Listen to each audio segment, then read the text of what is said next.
APSC CCEৰ form ফিলআপটো একেবাৰে easy নিজে কৰি ল'ব পাৰে। তো মই নিজে যিহেতু কৰিলোঁ মই দেখুৱাই দিওঁ। ইয়াতে লগইন কৰিব লাগিব ফাৰ্ষ্ট আপোনাৰ ফোন নম্বৰ আৰু পাছৱৰ্ডটো দি। আৰু যদি আপোনাৰ আগত একাউণ্ট খোলা নাই তেতিয়াহ'লে ৰেজিষ্ট্ৰেশ্যনটো কৰি ল'ব লাগিব। আপ টু ডেট এইটো এপ্লিকেশ্যন ছেকশ্যনত অহাৰ পিছত আপোনাৰ ইয়াতে কম্পিটিটিভ কম্বিনেশ্যনৰ যিটো এডভাৰটাইজমেণ্ট আছে তাত এপ্লাইত ক্লিক কৰিব। তাৰপিছত আপুনি যিহেতু আগতে ৰেজিষ্টাৰ কৰা আছে আপোনাৰ ডিটেইলছখিনি অলৰেডি আহিয়ে যাব। বাট আপোনাৰ এড্ৰেছটো permanent address and present address same হয় নে নাই এইটো ক্লিক কৰিব লাগিব। মোৰ ছেইম হয়, মই ছেইম কৰি দিছোঁ। আপোনালোকৰ ডিফাৰেণ্ট হ'লে আপোনালোকে চেঞ্জ কৰি ল'ব। দেন আহিব আপুনি গভৰ্ণমেণ্ট পাব্লিক এণ্টাৰপ্ৰাইজত ছাৰ্ভিচ হোল্ডাৰ হয় নে নাই। যদি হয় য়েছ দিব, নহয় যদি ন' দিব। তাৰপিছতে আহিব ছাপৰ্টিং ডকুমেণ্টৰ কাৰণে আপুনি কি দিব, ভেলিড এক্সচেঞ্জ এমপ্লয়মেণ্ট এক্সচেঞ্জৰ দিব পাৰে, PRC দিব পাৰে। চ' মই PRC দি দিলোঁ।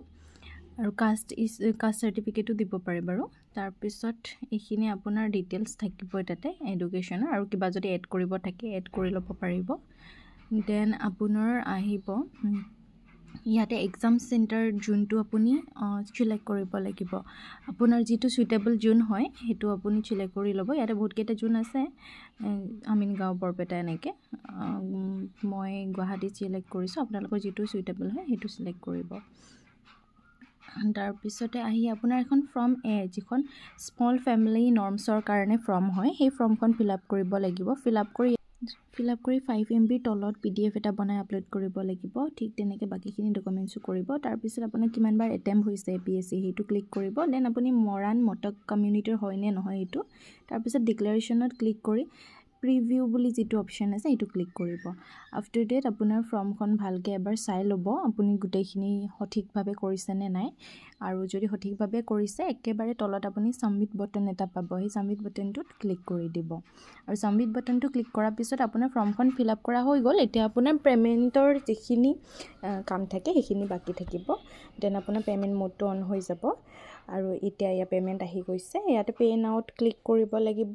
পে' নাওত ক্লিক কৰাৰ পাছত আপুনি আপোনাৰ পে'মেণ্টৰ মোডটো কি হ'ব সেইটো চিলেক্ট কৰিব লাগিব।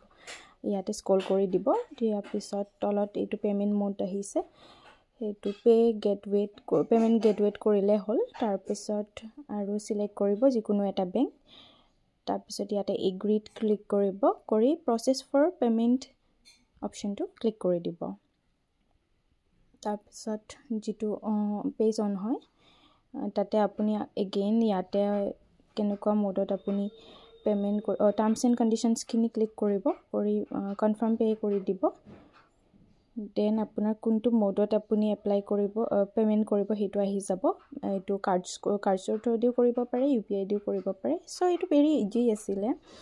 তো মই যিহেতু নিজে কৰিলোঁ মই ভিডিঅ'টো আপলোড কৰি দিলোঁ কাৰোবাৰ হেল্প হ'ব বুলি। যদি কিবা প্ৰব্লেম হয় জনাব।